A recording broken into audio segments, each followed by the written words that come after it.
જય હિન્દ વિદ્યાર્થી મિત્રો. ધોરણ 12 ભૂગોળ ગાલા અસાઇનમેન્ટ પેપર પાસનું સંપૂર્ણ સોલ્યુશન આજે આ વિડીયોમાં જોવાના છે. તો વિડીયો અંત સુધી બન્યા રહીજો. વિડીયો શરૂઆત કરીએ. વિભાગીયમાં વાત કરીએ. નીચે આપેલા વિકલ્પોમાંથી સાચો વિકલ્પ પસંદ કરી જવાબ લખવાના છે. તો પહેલો પ્રશ્ન ઇતિહાસ.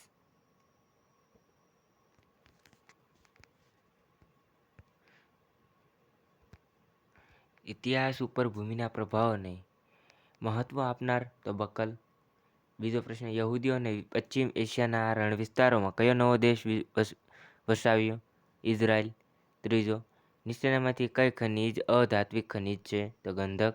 ચોથો પ્રશ્ન સંદેશાવ્યવહારને ખૂબ જ સરળ બનાવનાર તો ઇન્ટરનેટ. પાંચમો એન્ટાર્કટિક અને પેસિફિક મહાસાગરને જોડતી નહેર કઈ છે? પનામા નહેર. છઠ્ઠો ટીવીનું પ્રથમ પ્રસારણ ક્યારે થયું હતું? તો 1923. સાતમો પ્રશ્ન બે ભૂમિખંડોને જોડતી સાંકડી ભૂમિપટ્ટી કયા નામે ઓળખાય છે? તો સંયોગી ભૂમિ.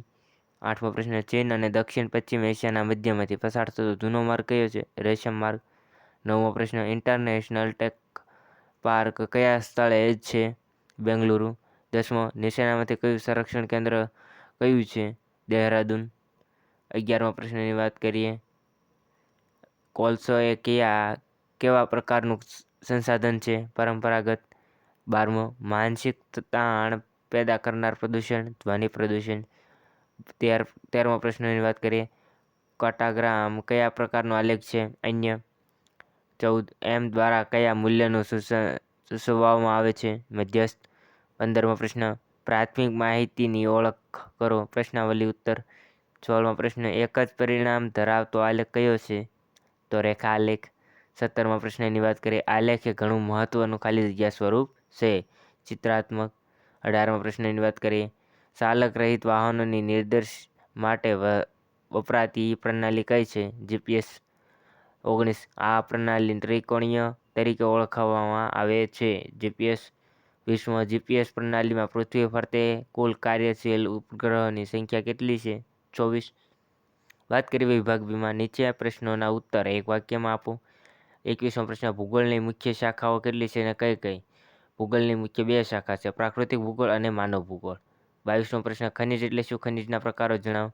નીચે અણુ રચના, રાસાયણિક બંધારણ અને સમાન ગુણધર્મ ધરાવતા ઘન, પ્રવાહી કે વાયુમય પદાર્થોને ખનિજ કહે છે, જેમાં બે પ્રકાર છે, ધાત્વિક ખનિજ અને અધાત્વિક ખનિજ. 23મો પ્રશ્નની વાત કરીએ. સિલિકોન વેલી એટલે શું? ઇન્ફોર્મેશન ટેકનોલોજીના સંદર્ભમાં ઘણા વિકસિત ઉદ્યોગ ગૃહોનું એક સંકુલ એટલે સિલિકોન વેલી. 24મો પ્રશ્નની વાત કરીએ. ગુજરાતમાંથી કયા નંબરનો રાષ્ટ્રીય ધોરીમાર્ગ પસાર થાય છે? ગુજરાતમાંથી રાષ્ટ્રીય ધોરીમાર્ગ નંબર 8 પસાર થાય છે. 25મો પ્રશ્નની વાત કરીએ. વિશ્વનું પ્રથમ મુદ્રિત વર્તમાનપત્ર કયું હતું? વિશ્વનું પ્રથમ મુદ્રિત વર્તમાનપત્ર મોર્નિંગ પોસ્ટ 1772માં હતું. 26મો પ્રશ્ન રેશમ માર્ગ પર પસાર થતા કાફલા કઈ ચીજોનું વ્યાપાર કરતા હતા? રેશમ માર્ગ પર પસાર થતા કાફલા રેશમ, લોખંડની સામાન, તેજાના વગેરે વ્યાપાર કરતા હતા. 27મો પ્રશ્નની વાત કરીએ. નવ આયોજિત વહીવટી નગરો કયા છે? ચંડીગઢ તથા ગાંધીનગર નવ આયોજિત વહીવટી નગરો છે. 28મા પ્રશ્નની વાત કરીએ. વર્ગીકરણ એટલે શું? તો સંપાદિત કરેલા આંકડાને જુદા જુદા ઢાંચામાં ગોઠવવામાં આવે ત્યારે તેને વર્ગીકરણ કહે છે. વાત કરીએ 29મા પ્રશ્ન કયા પ્રકારના આલેખ દિશા અંગેની માહિતી આપે છે? તો પ્રવાહ આલેખ દિશા અંગેની માહિતી આપે છે. 30મા પ્રશ્નની વાત કરીએ. સ્કેનરનો ઉપયોગ જણાવો. સ્કેનરનો ઉપયોગ નકશાની મુદ્રિત માહિતીને કમ્પ્યુટરમાં ઉમેરવા માટે કરવામાં આવે છે. વાત કરીએ વિભાગ સીમાં. નીચે આપેલા પ્રશ્નોના સંક્ષિપ્તમાં જવાબ લખો. 31 વસ્તી વિસ્તાર પર અસર કરતા પરિબળો જણાવો. તો વસ્તી વૃદ્ધિ માટે મુખ્યત્વે જવાબદાર પરિબળો જન્મદર, મૃત્યુદર અને સ્થળાંતર છે. ભારતમાં વસ્તી વૃદ્ધિનું એક મુખ્ય કારણ ગરીબી છે. ગરીબી વસ્તી વધુ બાળકો પેદા કરે છે, કારણ કે તેમના અનુસાર વધુ બાળકોના અર્થ અને વધુ આવક કરનાર સભ્યો હોય છે. ત્યાર પછી વાત કરીએ 32મો પ્રશ્ન દ્વિતીયક પ્રવૃત્તિના લક્ષણો આપો. દ્વિતીયક પ્રવૃત્તિના લક્ષણો આ પ્રમાણે છે. માનવી દ્વારા કાચા માલમાંથી રૂપાંતરિત ચીજવસ્તુઓ બનાવી. અહીં પ્રાથમિક ક્ષેત્રના ઉત્પાદનનો ઉપયોગ થાય છે. દ્વિતીયક પ્રવૃત્તિને કારણે પ્રાકૃતિક સંસાધનનું મૂલ્ય વધી જાય છે. કપાસની કિંમત કરતાં તેમાંથી બનાવેલ તારની કિંમત વધી જાય છે. ત્યાર પછી 33મા પ્રશ્નની વાત કરીએ, ઉદ્યોગ એટલે શું? તો ભૂગોળ વેત્તા ઉદ્યોગ શબ્દનો અર્થ એ પ્રવૃત્તિ અને વર્ણન કરવા માટે કરે છે જે એની જંગલ, મત્સ્યાયન, ખનન પ્રવૃત્તિ દ્વારા પ્રાથમિક ઉત્પાદનની પ્રક્રિયા અને નવી ચીજવસ્તુઓ નિર્માણ સાથે જોડાયેલી હોય છે. પ્રાથમિક પ્રવૃત્તિમાંથી અલગ કરવા માટે ઉદ્યોગને દ્વિતીયક પ્રવૃત્તિ પણ કહે છે. વાત કરીએ 34મા પ્રશ્નની, સેવા ક્ષેત્રોમાં રોજગારીની તકોમાં સતત વૃદ્ધિ થઈ રહી છે. કારણ આપો. સ્વાસ્થ્ય, કલ્યાણ, શિક્ષણ, પુરસ્, મનોરંજન અને વાણિજ્ય પ્રવૃત્તિઓ સાથે સેવા જોડાયેલી છે. વાણિજ્ય સેવાઓ કંપનીઓની ઉત્પાદકતામાં વધારો કરે છે. આજના સમયમાં જ્યાં વિકસિત અર્થવ્યવસ્થા છે ત્યાં સેવા પર આધારિત પ્રવૃત્તિ કરનારાઓની વધુ માંગ છે. ત્યાર પછી 35મો પ્રશ્ન, સરોવર બંદરના વિકાસ માટેની ભૌગોલિક અનુકૂળતાઓ જણાવી. સરોવર બંદરના ઉદાહરણો આપો.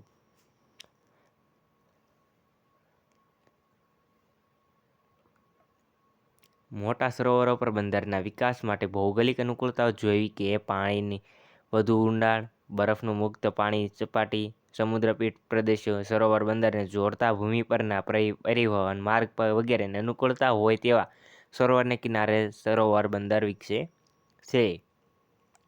વાત કરીએ 36મા પ્રશ્નની, છૂટી છવાઈ માનવ વસાહતના લક્ષણો આપો. તો પર્વતીય પ્રદેશો, રણ પ્રદેશો અને ઉચ્ચ ભૂમિ પ્રદેશોમાં છૂટી છવાઈ કે વસાહતો જોવા મળે છે. અહીં વસતા લોકો કોઈ એક સાંસ્કૃતિક લક્ષણથી એકબીજા સાથે જોડાયેલા હોય છે. અહીં માનવીને પ્રાકૃતિક મુશ્કેલીઓ વધુ રહે છે. અહીં માનવીને આર્થિક પ્રવૃત્તિ કરવામાં ખૂબ જ અવરોધ નડે છે.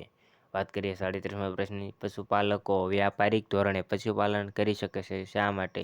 સરકારે કઈ સુવિધા પૂરી પાડવી જોઈએ? તો પશુપાલકો વ્યાપારિક ધોરણે પશુપાલન કરી શકે એ માટે સરકારે નીચે પ્રમાણે જોઈએ. સરકાર દ્વારા પશુપાલકોને ખાસ પ્રોત્સાહન પૂરું પાડવા જોઈએ. પશુપાલન માટે ખાસ વિસ્તારો જાહેર કરવા જોઈએ. પશુઓ ખરીદવા, તેના સારા ઉછેર માટે અને તબેલા ગમાણના નિર્માણ માટે સરકારે આર્થિક સહાય આપવી જોઈએ. પશુ સંપત્તિ આધારિત ઉદ્યોગોને કરવેરાની ખાસ છૂટછાટ આપવી જોઈએ.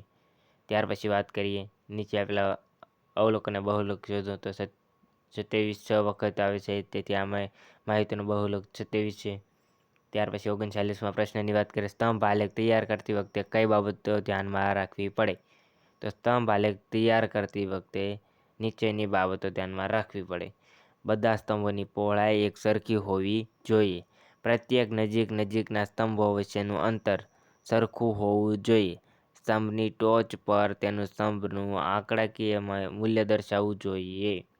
ત્યાર પછી 40, શહેરીકરણની સમસ્યા જણાવો. અતિ ઝડપથી થયેલા શહેરીકરણને કારણે નીચે મુજબ કેટલીક સમસ્યાઓ પેદા થઈ છે. ગેરકાયદેસર ઝૂંપડપટ્ટી અને ગંદી વસાહતો અસ્તિત્વમાં આવી છે. ગંદી વસાહતો શહેરી જીવન માટે પીડાજનક બની જાય છે. પ્રદૂષણ, ટ્રાફિક, સ્વાસ્થ્ય, ગંદકી, પાણીની અછત, અસામાજિક પ્રવૃત્તિઓ વગેરે અનેક પ્રશ્નો ઊભા થાય છે. કેટલીક વસ્તી નિમ્ન સ્તરના ઘર અથવા ફૂટપાથ પર રહે છે. ગંદા વસવાટો, પરિવહન, સાર્વજનિક સુવિધાઓનો અભાવ વગેરે સમસ્યાઓ ઉદ્ભવી છે. 41મા પ્રશ્નની વાત કરીએ, પ્રદૂષણ એટલે શું? પ્રદૂષણના પ્રકારો જણાવો. વિશાળ નગરો, કારખાના અને સંહારક શસ્ત્રો તેમજ આકાશના અન્ય ગ્રહોનો આગ મેળવવાની માનવીની પ્રવૃત્તિથી કુદરતી પર્યાવરણની સમતુલા જોખમાય છે. માનવીએ ઉદ્યોગો અને કારખાના માટે પાણીનો ઉપયોગ કર્યો, પરંતુ તેના નિકાલ અને તેના ભળેલા ઝેરી રસાયણો છૂટા પાડવા ઉદાસીનતા દાખવી ઉદ્યોગો અને પરિવહનના સાધનો વધતા ગયા. તેમાંથી નીકળતા ધુમાડાને કારણે પર્યાવરણ દૂષિત બન્યું છે. તો આજનો વિડીયો એટલો જ. જો અમારો વિડીયો ગમે તો અમારી ચેનલને સબસ્ક્રાઈબ કરી બેલ નોટિફિકેશન ઉપર મૂકી દેજો, જેથી અમારા વિડીયો તમારા સુધી મળી રહે.